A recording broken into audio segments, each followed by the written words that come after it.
and welcome to the busHive online field trip request system. My name is Mike Hinckley, and I'll be walking you through logging in for the first time to the online field trip request system and starting with the welcome email. So I'm assuming that for many of you, you've never seen the system before, and your first time that you're interacting with it is through this email that you've received from the transportation department.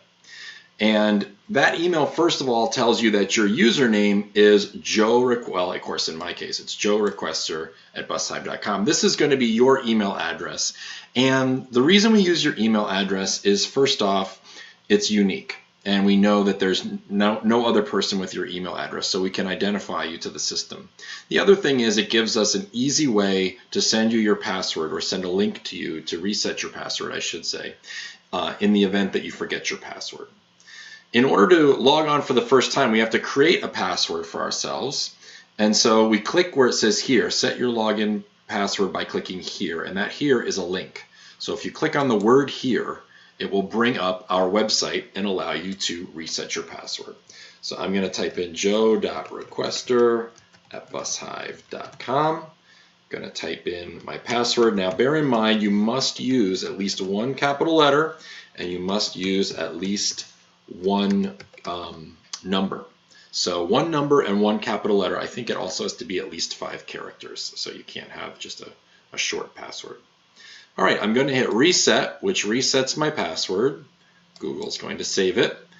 And then I click the link where it says click here to log in, and that will take me to the site. And because Google remembered my password, it's already got my name there, or I should say my email address, which is my identifier, and it has the password I typed in. But of course, in most cases, you'll have to enter this email and enter the password to log in. If for some reason you don't get to click that link that was just on the screen, you can just go to www.fieldtriprequest.com. That should be an easy name to remember. There's no dashes or underscores, or of course no spaces. It's just www.fieldtriprequest.com, and that's what will take you to this site. I wouldn't click remember me. That's to remember your name for the next time. And if you're in a public place like a library or even a classroom, you probably don't want it to just automatically fill your name in when someone else comes and clicks on the website. All of the information on the right you can ignore. We're not using Active Directory login, and we're not creating new users. Your user ID has already been created for you. So the only thing on this page that you would do is enter your email, enter a password, and click the login button.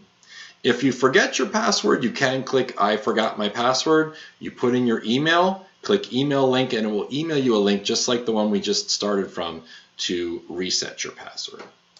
I'm going to return to the login, and I'm going to hit login, and voila, there I am. And as I look, it shows me in the top right hand corner my name, Joe Requester. My organization is called busHive Hinckley, but your school district site name will be up here. And there's also a link to log out. If we take a look at the top, there's some menu choices. Home brings us to where we are. New request is to request a new trip. Favorites is we can save a trip request. So if you go someplace often, if you save it as a favorite, it'll show up in your list over to the left, and then you only need to put that trip in one time, and you can recall it and just change the dates and times, and then you don't have all the other information will be saved. History allows you to see a history of all your trips that you've requested between 2 depart dates. So you could say for the month of December, or for the entire year, or for one day, and it will show you all of the trips you requested. Or if you're an approver, it will show you all the trips that you approved. Okay, then there is settings. Now I think you would very, very rarely go here. The fact of the matter is your user profile, I don't think you're going to change unless you're changing your name. Or your phone number, then you would change that there. You would not change your trip type or your approval roles. If you're an approver, it will show you what roles you're approving. And the trip type, you'll see that word, you might see that term from time to time.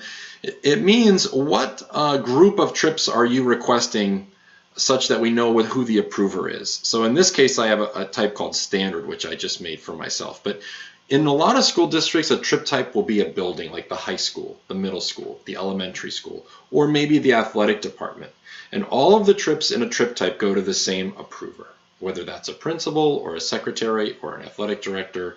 So But you can ignore this really. This is all kind of behind the scenes stuff that I don't think you need to worry about. So what you might do is go to change password, right? So if you don't like your password, you want a new one, you can type in your current password and type in a new password and confirm it, hit change password, and you can do that from settings. Other than that, I don't see people using this menu very much. So I would say the settings menu is one you can ignore. Help has a little manual in it that you can click through. Feel free to peruse that at your leisure. But I would say 99% of the time, you're either going to be on the home screen or you're going to go to new request. And that concludes this video. In the next video, we'll take a look at requesting a trip.